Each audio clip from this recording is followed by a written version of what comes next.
Hello students, welcome back. So in today's session we are going to continue figures of speech. इसके पहले हमने part 1 और part 2 में हमने 1 to 14 फिगर्स ऑफ स्पीच के बारे में डिस्कस किया था. आज हम बाकी के फिगर्स ऑफ स्पीच के बारे में डिस्कस करेंगे, जिसमें पहला आ रहा है लिटोट्स. अब लिटोट्स क्या है? A positive thought or idea is conveyed by making the opposite negative. जो भी पॉजिटिव यानी सकारात्मक जो सोच होती है उसे कन्वे किया जाता है, या जो उसका जो आइडिया है वो हम तक पहुंचाया जाता है कविता के माध्यम से. पॉजिटिव को नेगेटिव करके यानी उसका ऑपोजिट वर्ड बना करके उसका मीनिंग निकाल करके वो स्टेटमेंट हम तक पहुंचाने का काम किया जाता है. जैसे एग्जाम्पल देखेंगे तो आपको एग्जैक्टली क्लियर हो जाएगा. एग्जाम्पल है, हर कुकिंग इजंट टेरिबल. एग्जैक्टली उसकी कुकिंग यानी उसकी जो रसोई करने का तरीका है, उसका जो खाना बनाने का तरीका है, जो खाने का जो टेस्ट है, इतना भी बुरा नहीं है. एक तरफ हम उसकी तारीफ कर रहे हैं कि खाना बहुत अच्छा है, लेकिन एक तरफ बुरा नहीं है. यानी यहाँ पर कवि जो है वो ऐसे स्टेटमेंट्स को जनरेट करते हैं जिसमें स्ट्रेट अवे वो नेगेटिविटी को दिखाता नहीं है. यानी हम कह सकते हैं कि वो पॉजिटिव वर्ड को यूज करके उसका ऑपोजिट वर्ड हमें देने की कोशिश करता है. यानी यहाँ पे उस बंदी की यानी जो किसी ने भी खाना बनाया है उसकी तारीफ की जा रही है, लेकिन कैसे? टेरिबल यूज वर्ड को यूज करके. टेरिबल मीन्स खतरनाक. और यहाँ पे बताया जा रहा है कि उसका खाना जो है वो इतना भी टेरिबल नहीं है, यानी इतना भी बुरी उसकी खाने बनाने के तरीका या खाना नहीं है. सेकेंड एग्जाम्पल देखते हैं. They don't have an ordinary relationship. उनका रिश्ता इतना भी सामान्य नहीं है. सामान्य नहीं है तो इसका ऑपोजिट क्या होगा? ऑर्डिनरी का एक्स्ट्रा ऑर्डिनरी, यानी उनका रिश्ता काफी हट करके है. यानी ऐसे फिगर्स ऑफ स्पीच जहां पे पॉजिटिव सोच को या आइडिया को हमेशा उसके ऑपोजिट वर्ड्स यानी नेगेटिव वर्ड के साथ जब दिखाने की कोशिश की जाती है तो वो होता है लिटोट्स. नेक्स्ट देखते हैं, दैट इज पन.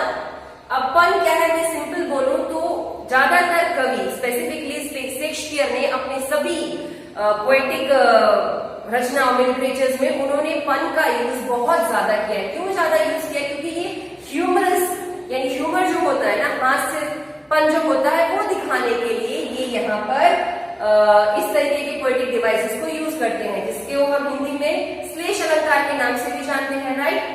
तो पन एक्चुअल में क्या है? ऐसे वर्ड्स जिनके प्रोनाउंसिएशन यानी उच्चार करने का जो तरीका है सेम है, लेकिन जब वो सेंटेंसेस में यूज किए जाते हैं तो उनके मतलब में काफी बड़ा बदलाव देखने को मिलता है. यानी सेम वर्ड को प्रोनाउंसिएट सेम किया जाता है, किसी भी वर्ड का प्रोनाउंसिएशन सेम जाएगा, बट उसका मीनिंग सेंटेंस में किस तरीके से फ्रेम किया जा रहा है उस पर उसका मतलब बदल जाता है. जैसे एग्जाम्पल देख लें, Have a nice trip. See you next fall. तुम्हारा जर्नी अच्छा हो, तुम्हें अगले फॉल पे मिलता हूं. अब ये वर्ड जो है फॉल, फॉल का सिंपल मीनिंग क्या होता है? गिरना. लेकिन यहाँ पे ये गिरने का मतलब नहीं बता रहे हैं. यहाँ पे क्या बता रहे हैं? तुम्हें अगली मुलाकात में मिलता हूँ, अगले डेस्टिनेशन में मिलता हूँ. तो यहाँ पे हमें ह्यूमर देखने को मिल रहा है. अब मैं अगर किसी को बोलूं तुम्हारी ट्रिप अच्छी हो, मैं तुम्हें अगले पड़ाव पे मिलता हूँ, उसकी जगह पे बोलूं तुम जब अगली बार गिरोगे तो मैं तुम्हें वहां पे मिलूंगा, तो वहां पे हमें सैटारिकल ह्यूमर देखने को मिलता है, तो उसे हम पन कहेंगे. सेम देखिए अगला example, a horse is very stable. अब हॉर्स क्या है? एक एनिमल है. राइट? एनिमल एक ऐसा एनिमल जो कभी भी शांति से खड़ा नहीं रह सकता. आप कभी भी घोड़े को देखना, वो एक ही पोजीशन में टिक ही नहीं पाता है, लेकिन उसको कभी कैसा दिखा रहा है? स्टेबल दिखा रहा है कि वो तो हमेशा स्थिर रहता है. तो ये पॉसिबल ही नहीं है. यानी इस तरीके की उलट पलट दिखाने के लिए जब भी इस तरीके की लिटरेरी डिवाइस यानी पन को यूज किया जाता है, जहां पर हम ये कह सकते हैं कि प्रोनाउंसिएशन सेम है लेकिन मीनिंग अलग आता है, जो ह्यूमर पैदा करने के लिए कहीं ना कहीं कभी इस्तेमाल करते हैं, तो उस तरीके की लिटरेरी डिवाइस को हम कहेंगे पन. So the next figure of speech is paradox. अब पैराडॉक्स क्या है? असत्य.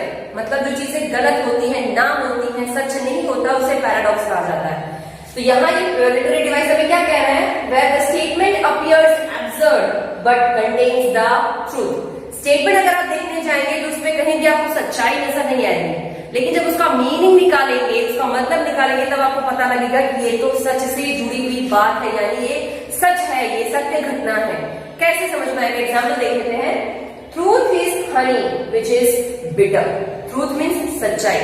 सत्य जो है वो मिठास जैसा है, हमें सच सुनना पसंद है, लेकिन जब वो सच हमारे बारे में जुड़ा हुआ हो, हमने कोई चीज को छुपा करके रखा है, झूठ बोल करके रखा है, लेकिन जब वही सच बाहर निकलता है तो वो हमें कैसा लगता है, बिटर लगता है, कड़वा लगता है। यानी सच हनी जैसा है जो हमें सुनना पसंद है, लेकिन अगर वही सच हमसे जुड़ा हुआ होता है तो वो हमें जहर यानी कड़वा के समान लगता है। एक और एग्जाम्पल देखते हैं, I must be cruel to be kind.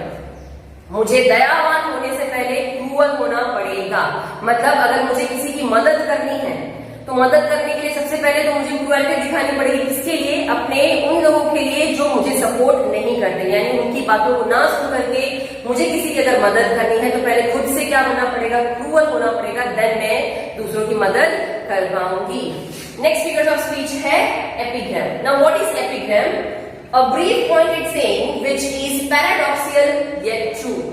यहाँ पे क्या कहा जा रहा है, एक ऐसी कहावत या एक ऐसी सच्चाई जो देखने जाए असत्य से जुड़ी हुई है, लेकिन फिर भी वो सच है, यानी वो हमें सत्य का सामना करवाती है, सच्चाई से हमें मुलाकात करवाती है। जैसे एग्जाम्पल देखें तो if we don't end war, war will end us. युद्ध के बारे में बताया जा रहा है, अगर हमने युद्ध को खत्म नहीं किया तो ये जो युद्ध है, ये जो वॉर है, वो हमें खत्म करने का कैसे।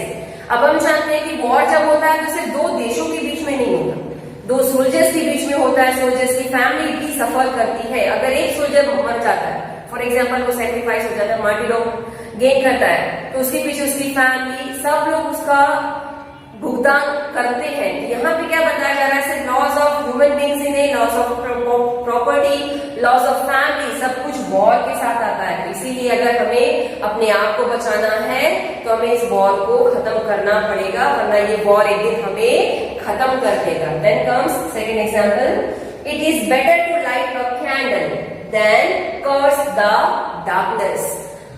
मोमबत्ती जलाना सबसे अच्छा है अंधेरे को कोसने से।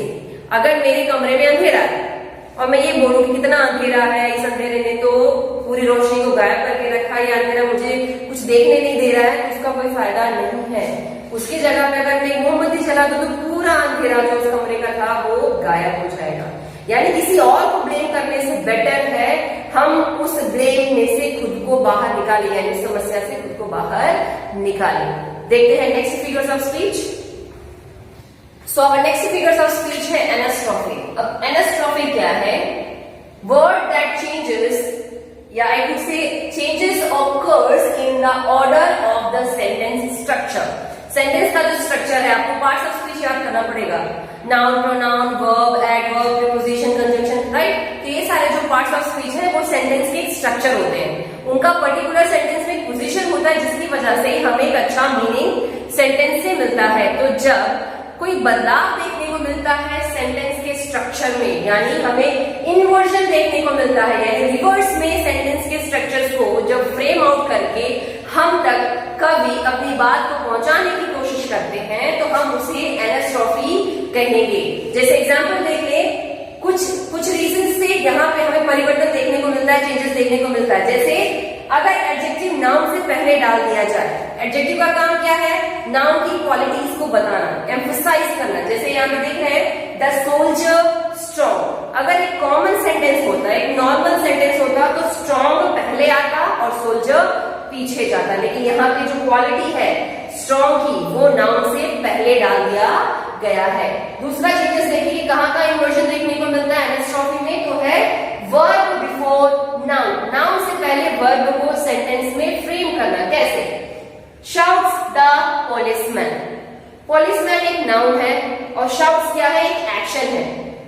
चिल्लाया पुलिस वाले ने, जबकि सेंटेंस अगर एक नॉर्मल सेंटेंस होता द पुलिसमैन शाउट्स, तो ये सेकंड हमें इन्वर्जन देखने को मिला। थर्ड है नाउन बिफोर प्रीपोजिशन। अब प्रीपोजिशन क्या है? सेंटेंस में आई हुई चीज वस्तु की पोजीशन दिखाने के लिए हम इस्तेमाल करते हैं, राइट। लेकिन प्रीपोजिशन से पहले अगर नाउन डाल दिया जाता है तो वहां पे हमें इन्वर्जन देखने को मिलेगा, स्ट्रक्चर में बदलाव देखने को मिलेगा। जैसे एग्जांपल देखिए, वर्ड्स बिटवीन। बिटवीन वर्ड्स होना चाहिए था, बट बेसिकली यहाँ पे उन्होंने चेंज करके वर्ड्स पहले डाल दिया, बिटवीन जो कि प्रीपोजिशन है वो पीछे डाला गया है। तो इस तरीके के इन्वर्जन जिस भी फिगर्स ऑफ स्पीच में देखने को मिलता है उसे हम एनास्ट्रॉफी या फिर इन्वर्जन फिगर्स ऑफ स्पीच के नाम से जान सकते हैं। इन्वर्जन में क्या होता है कि पर्टिकुलर वर्ड्स को टारगेट करके वहां पे हमें दूसरे इफेक्ट्स को, सेंटेंस में लाए हुए जो इफेक्ट्स होते हैं उसको एम्फसाइज किया जाता है, उस पर जोर डालने के लिए जो सेंटेंस के स्ट्रक्चर में बदलाव किए जाते हैं उसके ऑर्डर का, उसे हम एनास्ट्रॉफी कह सकते हैं। चलिए फटाफट एग्जांपल देख लेते हैं तो आपको ये डाउट क्लियर हो जाएगा कि एनास्ट्रॉफी क्या है। तो एग्जांपल देखते हैं। Tomorrow will come the decision. अब ये इन्वर्जन फॉर्म है, इसमें आप देख सकते हैं कि अटपटे तरीके से सेंटेंसेस में वर्ड्स को फ्रेम किया गया है, बल्कि एक्चुअल में ये कैसा होना चाहिए था, the decision will come tomorrow. तो यहाँ पे हमें एनास्ट्रॉफी या इन्वर्जन देखने को मिल रहा है। सेकेंड एग्जाम्पल देखते हैं। Truly wonderful the mind of a child is. ऐसे होना चाहिए क्या, बहुत ही अद्भुत दिमाग है उस बच्चे का, जबकि एक्चुअल में कैसे लिखा हुआ होना चाहिए, the mind of a child is truly wonderful. तो इस तरीके की उलट पुलट जिस भी सेंटेंसेस में होती है, जिस तरीके का ये फिगर्स ऑफ स्पीच या लिटरेरी डिवाइस माना जाता है, उसे हम इन्वर्जन या फिर एनास्ट्रॉफी के नाम से जानते हैं। आइए देखते हैं हमारा next figures of speech. So our next figures of speech is apostrophe. अब apostrophe एक इस तरीके का figures of speech है जिसमें कुछ absent चीजें, जो चीजें हैं नहीं या निर्जीव हैं या जो मर चुकी हैं, उनको पॉइंट आउट किया जाता है, भले वो कोई चीज वस्तु है या कोई व्यक्ति है, और उनको इस तरीके से सेंटेंसेस में या उनके खिलाफ या उनके लिए ऐसे शब्दों का इस्तेमाल किया जाता है जिससे ऐसा लगता है कि वो बंदा है या जो चीज वस्तु है उनमें जान है। यानी निर्जीव चीजों को दिखाने के लिए, संबोधन करने के लिए जिस तरीके की फिगर्स ऑफ स्पीच यूज की जाती है उसे एपोस्ट्रोफी कहा जाएगा, जो बेसिकली वहां पर है नहीं, लेकिन फिर भी हमें ये फील करवाया जाता है कि जैसे वो बंदा या वो चीज जो है वो लिविंग है, जिसे हम पर्सोनिफिकेशन फिगर्स ऑफ स्पीच के पॉइंट ऑफ व्यू से भी कह सकते हैं। अच्छा, एक इजी ट्रिक जो इस फिगर्स ऑफ स्पीच को आइडेंटिफाई करवाया जा सकता है वो है एक्सक्लेमेशन मार्क, यानी एक्सक्लेमेटरी मार्क्स का भी यहाँ पर इस तरीके के फिगर्स ऑफ स्पीच में इस्तेमाल किया जाता है।